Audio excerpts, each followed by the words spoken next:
Terminé avec AXA, le titre du numéro 2 européen de l'assurance cède du terrain depuis 3 mois avec une perte de moins 11% sur cette période. Exactement, et là aussi, on est sur une phase de marché. Alors, on est sur une des actions qui a largement surperformé le CAC, puisque ça fait partie, bien évidemment, des financières depuis maintenant plusieurs mois. Mais on est là depuis maintenant quelques semaines, effectivement, depuis le mois d'août, depuis le sommet du mois d'août sur les 43,61.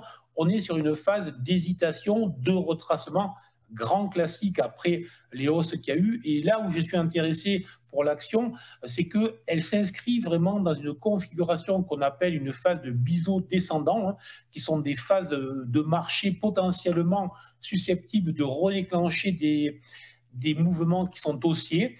On a en plus une zone qui correspond, fait, sur le niveau des 38, on va dire, on a une zone qui correspond à un sommet touché en fait au mois de mars avant la grosse baisse qu'il y avait eu avec les tarifs de Donald Trump.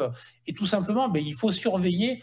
On n'a pas encore un signal à l'achat, pardon, je suis en surveillance sur l'action. Ce signal à l'achat serait déclenché en clôture au-delà de mon cloud BSI, qui est mon indicateur qui marque bien le retracement que vous voyez bien à l'écran, si on avait une clôture au-delà des 39,50. Donc, surveillez pour moi une clôture jour au-delà des 39,50, un stop qui pourrait être placé rapidement sous les 37.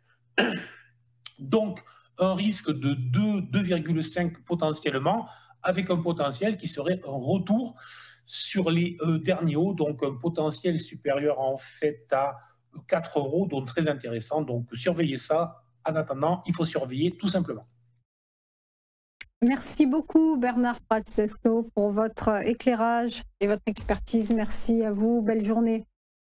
À suivre le Flash Forex, les devises. À tout de suite.